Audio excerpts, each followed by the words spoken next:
जय हिंद दोस्तों, कैसे हैं आप सभी।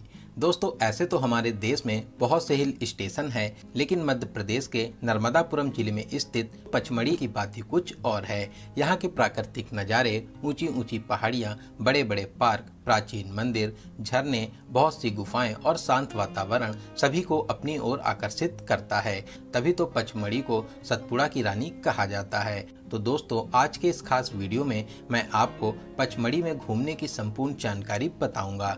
जैसे आप यहां तक कैसे पहुंचेंगे, रुकने के लिए होटल कहां पर लेना चाहिए, घूमने का सही तरीका क्या है, खाने पीने की कैसी व्यवस्था है, और वीडियो के लास्ट में बात करेंगे संपूर्ण बजट की। तो पचमढ़ी टूर की A to Z complete information के लिए वीडियो को एक बार पूरा जरूर देखें। दोस्तों, पचमढ़ी एक छावनी क्षेत्र है जो 1067 मीटर ऊंचाई पर स्थित बेहतरीन टूरिस्ट प्लेस है। ये पूरा ही एरिया सतपुड़ा रिजर्व फॉरेस्ट में आता है, इसीलिए यहाँ के मैक्सिमम प्लेसेस घने जंगलों के बीच में स्थित हैं। पूरे साल ही यहाँ का मौसम सुहाना रहता है। गर्मियों में भी यहाँ का टेम्परेचर 35 डिग्री से ऊपर नहीं जाता है।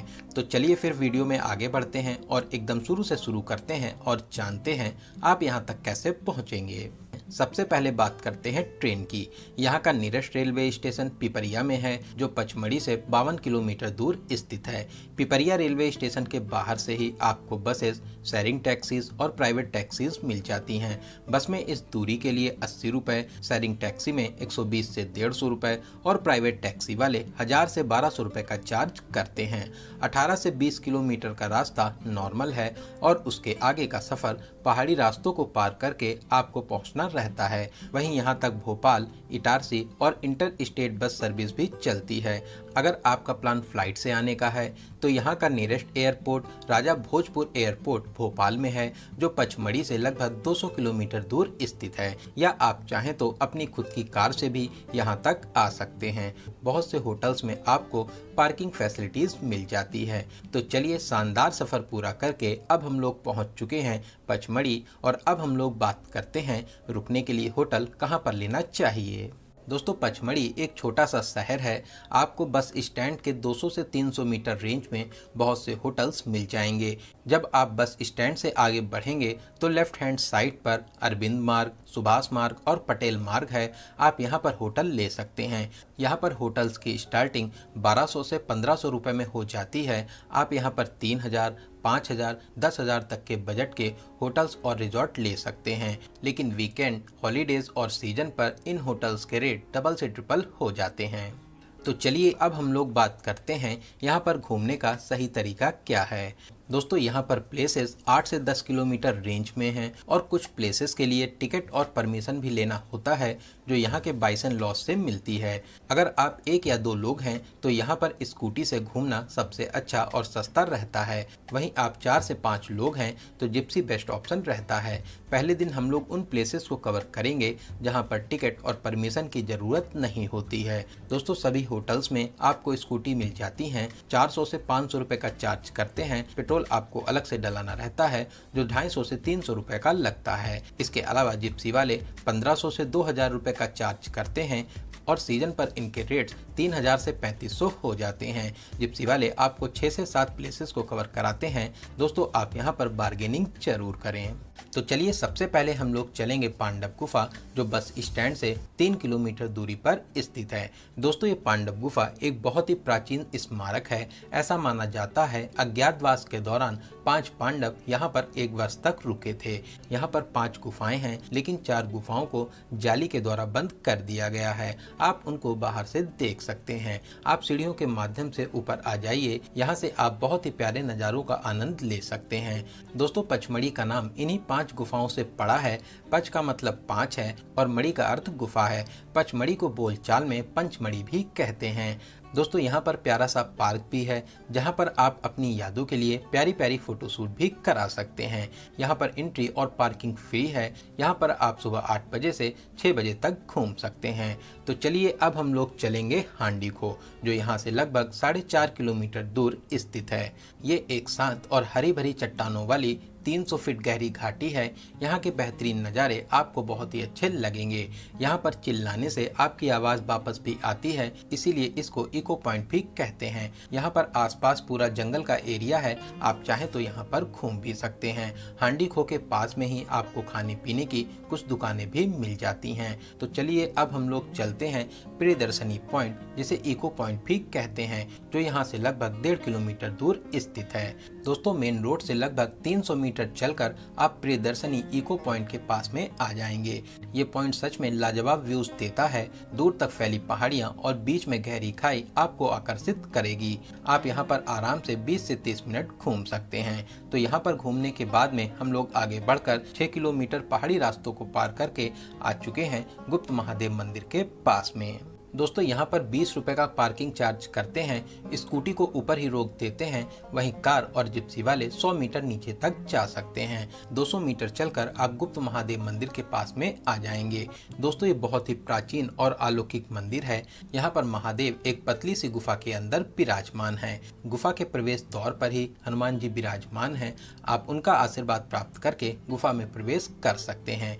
दोस्तों गुफा बहुत ही पतली है और अंदर जगह कम होने के कारण एक बार में 8 लोग ही अंदर जा सकते हैं। तो आपको यहाँ पर दर्शन करने में 1 से 1.5 घंटे का समय भी लग सकता है। तो चलिए हर हर महादेव का जयकारा लगाते हुए गुफा में प्रवेश करेंगे। महादेव जी के अलौकिक रूप के दर्शन कर आशीर्वाद प्राप्त करेंगे। दोस्तों मान्यताओं के अनुसार भस्मासुर राक्षस से बचने के लिए भगवान शिव ऐसी ही हजारों गुफाओं में छुपे थे। तो यहाँ पर दर्शन करने के बाद में हम लोग चलेंगे बड़ा महादेव मंदिर, जो यहाँ से 400 मीटर दूरी पर स्थित है। दोस्तों ये अलौकिक मंदिर महादेव जी को समर्पित है। यहाँ पर महादेव बड़ी सी गुफा के अंदर विराजमान है। गुफा के अंदर एक कुंड भी है, लेकिन इसमें स्नान करना मना है। आप महादेव जी के दर्शन कर आशीर्वाद प्राप्त कर सकते हैं। दोस्तों यहाँ पर एक छोटा सा झरना भी है, साथ ही साथ पार्वती गुफा भी है। आप वहाँ पर भी दर्शन जरूर करें। दोस्तों अगर आप 3.5 किलोमीटर का ट्रैक कर चौड़ागढ़ जाना चाहते हैं तो यहाँ से चौड़ागढ़ का रास्ता भी जाता है, आप वहाँ पर भी घूमने जा सकते हैं। तो चलिए पचमढ़ी साइड वापसी कर अब हम लोग चलेंगे राजेंद्रगिरी। दोस्तों बीच रास्ते में ही ग्रीन वैली पॉइंट है। आप यहाँ पर रुककर पूरी घाटी के शानदार नज़ारों का मजा ले सकते हैं। दूर तक फैली खूबसूरत वादियाँ आपका दिल जीत लेंगे। तो आप यहाँ पर प्यारी प्यारी फोटो शूट कराते हुए आगे बढ़ सकते हैं। तो चलिए 7 किलोमीटर दूरी को पार करके अब हम लोग आ चुके हैं राजेंद्रगिरी। दोस्तों ये एक गार्डन और सीनिक व्यू पॉइंट है जो हमारे पहले राष्ट्रपति श्री राजेंद्र प्रसाद जी को समर्पित है। इस पार्क के लास्ट पॉइंट पर सेल्फी और व्यू पॉइंट है, जहां से आप बहुत ही प्यारे नज़ारों का आनंद ले सकते हैं। यहां से सनसेट के नज़ारे आपका दिल खुश कर देंगे। मैक्सिमम लोग यहां पर शाम को ही घूमने आते हैं। आप यहां पर अपनी यादों के लिए प्यारी प्यारी फोटोशूट जरूर कराएं। साथ ही साथ पार्क में बैठकर सुकून भरे पलों को बिता सकते हैं। दोस्तों पार्क के बाहर छोटी सी मार्केट है, जहां पर आपको खाने पीने की बहुत सी चीजें मिल जाएंगी। तो चलिए यहाँ पर घूमने के बाद में अब हम लोग पचमढ़ी वापस आ जाएंगे। शाम को आप यहाँ की लोकल मार्केट में घूम सकते हैं। दोस्तों आप यहाँ की मार्केट से हैंडीक्राफ्ट आइटम्स की शॉपिंग कर सकते हैं, साथ ही साथ स्ट्रीट फूड का मजा भी ले सकते हैं। बात करें खाने पीने की तो पचमढ़ी में आपको वेज, नॉन वेज और हर तरीके का खाना पीना मिल जाता है। यहाँ पर बस स्टैंड के आसपास बहुत से अच्छे और VIP रेस्टोरेंट मिल जाएंगे। साथ ही साथ मैक्सिमम होटल्स में भी खाने पीने की फैसिलिटीज मिल जाती हैं। तो चलिए रात में हम लोग अपने होटल में आराम करेंगे और अगले दिन हम लोग बचे हुए प्लेसेस को कवर करेंगे। तो दोस्तों सबसे पहले हम लोग चलेंगे बाइसन लॉज म्यूजियम, जो बस स्टैंड से 1.5 किलोमीटर दूर स्थित है।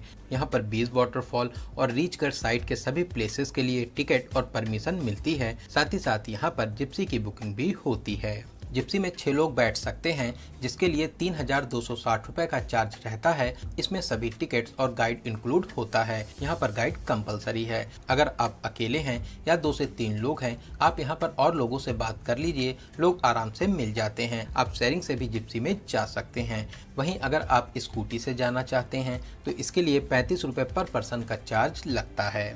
तो चलिए अब हम लोग चलेंगे बीज वाटरफॉल, जो बाइसन लॉज से 3.5 किलोमीटर दूर स्थित है। अगर आप स्कूटी से आते हैं तो 1.5 किलोमीटर आने के बाद में यहीं पर चेक पॉइंट है, जहां पर स्कूटी और सभी प्राइवेट व्हीकल्स पार्क करना होता है और फिर 2 किलोमीटर का पैदल ट्रैक करके आपको आगे जाना होता है। ऐसे तो ये ट्रैक नॉर्मल है, बस बीच में 500 मीटर ज्यादा चढ़ाई रहती है जो वापसी के टाइम थोड़ा सा कठिन लगता है। वहीं जिप्सी 20 फॉल के 500 मीटर पहले रुक जाती है। तो चलिए अब हम लोग आ चुके हैं 20 वाटरफॉल के पास में। जब आप थोड़ा सा आगे बढ़ेंगे, यहाँ पर मिनी वाटरफॉल है, लोग यहाँ पर भी मस्ती करते हैं। यही वाटरफॉल नीचे जाकर 20 वाटरफॉल बन जाता है। यहाँ से 20 वाटरफॉल लगभग 500 मीटर नीचे है। सीढ़ियों के माध्यम से आपको नीचे जाना रहता है। तो चलिए सीढ़ियों को पार करके अब हम लोग 20 वाटरफॉल के पास में आ चुके हैं। दोस्तों, सीढ़ियाँ उतरने में जितनी आपको थकान लगती है, यहाँ के शानदार नज़ारों को देखकर आपकी सारी थकान दूर हो जाएगी। दोस्तों, इसको 20 वाटरफॉल इसलिए कहते हैं क्योंकि यहाँ पर नहाने पर मधुमक्खी के काटने जैसा फील होता है। अगर आप इस शानदार वाटरफॉल को मिस कर देते हैं तो आप मान के चलिए कि आपकी पंचमढ़ी ट्रिप अधूरी रह जाएगी। आप आराम से यहाँ पर नहा सकते हैं, लेकिन ज़्यादा ऊपर ना जाएं क्योंकि यहाँ के पत्थर चिकने हैं, इन पर गिरने का खतरा रहता है। यहाँ पर आप 1 से 1.5 घंटे तक खूब अच्छे से एंजॉय कर सकते हैं। तो यहाँ पर मस्ती करने के बाद में वापसी कर अब हम लोग चलेंगे रीचगढ़, जो यहाँ से 5 किलोमीटर दूर स्थित है। दोस्तों, यहाँ पर भी चेक पोस्ट है जहाँ पर आपका टिकट चेक होता है। एंट्री पॉइंट से लगभग 300 मीटर चलने के बाद में आप रीचगढ़ पहुँचते हैं। दोस्तों, ये पचमढ़ी की सबसे बड़ी गुफाएं हैं। इन गुफाओं को भालुओं का निवास स्थान कहा जाता है। यहाँ की भव्य गुफाएं आपको आश्चर्यचकित भी करती हैं। आप नीचे उतरकर यहाँ की गुफाओं में घूम सकते हैं। नीचे आने पर आपको 2 पहाड़ों के बीच से बहुत ही पतला रास्ता देखने को मिलता है जो पहाड़ को पार करके जंगल की ओर जाता है। साथ ही साथ यहाँ पर एक छोटी सी गुफा भी है जो आपको पहाड़ के दूसरी साइड निकालती है। यहाँ पर आप बहुत ही अच्छे तरीके से घूम सकते हैं। तो चलिए, यहाँ पर घूमने के बाद में अब हम लोग चलेंगे पचमढ़ी लेक, जो यहाँ से 4 किलोमीटर दूर बाइसन लॉस साइड पड़ती है। तो चलिए, मेन गेट को पार करके अब हम लोग लेक के पास में आ चुके हैं। यहाँ पर आप बहुत सी एडवेंचर और वाटर एक्टिविटीज भी कर सकते हैं। यहाँ पर आप बोटिंग का मजा भी ले सकते हैं। बोट के माध्यम से आप पूरे लेक का राउंड लगाते हैं। इसके लिए 100 रुपए का चार्ज रहता है। इसके अलावा यहाँ पर स्पीड बोट का मजा भी ले सकते हैं, जिसमें 400 रुपए पर पर्सन रहता है। दोस्तों, यहाँ पर लगभग 500 मीटर लंबी जिप लाइन भी होती है जो लेक के ऊपर से जाती है। इसका एक्सपीरियंस बहुत ही लाजवाब रहता है, जिसे आप पूरे जीवन नहीं भूलेंगे। इसके लिए 600 रुपए पर पर्सन का चार्ज रहता है। तो चलिए, यहाँ पर घूमने के बाद में अब हम लोग चलेंगे श्री जटाशंकर मंदिर, जो बस स्टैंड से 1 किलोमीटर दूर स्थित है। अगर आप स्कूटी से हैं तो आप मंदिर के एकदम पास तक जा सकते हैं। वहीं जिप्सी वाले आपको 500 मीटर पहले ही ड्रॉप कर देते हैं। दोस्तों, यहाँ पर हनुमान जी का प्यारा सा मंदिर भी बना हुआ है। साथ ही साथ मंदिर के अंदर राम सेतु का पत्थर भी है, जिसे आप पानी में तैरते हुए देख सकते हैं। यहाँ पर दर्शन करने के बाद में कुछ सीढ़ियाँ उतरकर जटाशंकर मुख्य मंदिर के पास में आ जाएंगे। आप यहाँ पर झुककर गुफा में प्रवेश करें। अंदर आपको जमीन पर बहुत सी शिवलिंग देखने को मिलती हैं।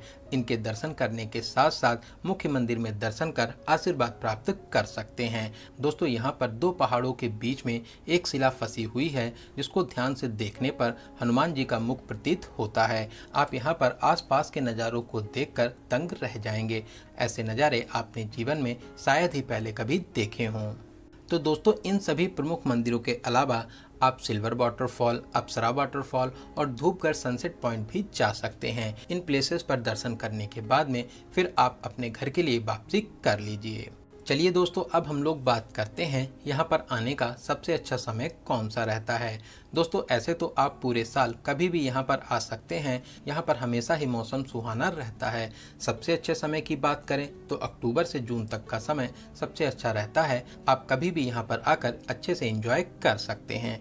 बात करें आपको कितने दिनों का प्लान बनाना चाहिए, दोस्तों पचमढ़ी में आपको कम से कम 2 डेज और 1 नाइट का प्लान जरूर बनाएं। इसके अलावा 3 डेज और 2 नाइट का प्लान भी बना सकते हैं। तो चलिए दोस्तों, अब हम लोग बात करते हैं सबसे जरूरी क्वेश्चन बजट की। कितने बजट में आप इस प्यारे से टूर को कवर कर लेंगे। दोस्तों, अगर आप स्कूटी से घूमते हैं और आप 2 डेज और 1 नाइट का प्लान बनाते हैं तो 6,000 से 7,000 रुपए प्लस ट्रेन टिकट इतने बजट में बहुत ही आराम से इस प्यारे से टूर को कवर कर लेंगे।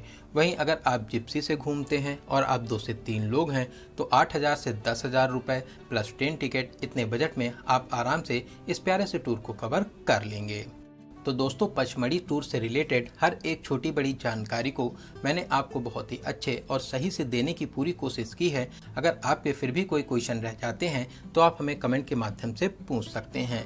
आपको ये वीडियो कैसा लगा और आप इस वीडियो को कहाँ से देख रहे हैं, कमेंट बॉक्स में जरूर बताइएगा। इसके अलावा वीडियो को लाइक और शेयर जरूर करें। साथ ही साथ अगर अभी तक आप हमारी फैमिली यात्रा मित्र से नहीं जुड़े हैं तो प्लीज़ चैनल को सब्सक्राइब जरूर करें। तो चलिए दोस्तों, अब मिलते हैं किसी ऐसे इन्फॉर्मेटिव वीडियोस में। तब तक आप अपना और अपने परिवार का बहुत ज़्यादा ख्याल रखें। आपकी यात्रा सफल, सुगम और मंगलमय हो। जय हिंद, जय भारत।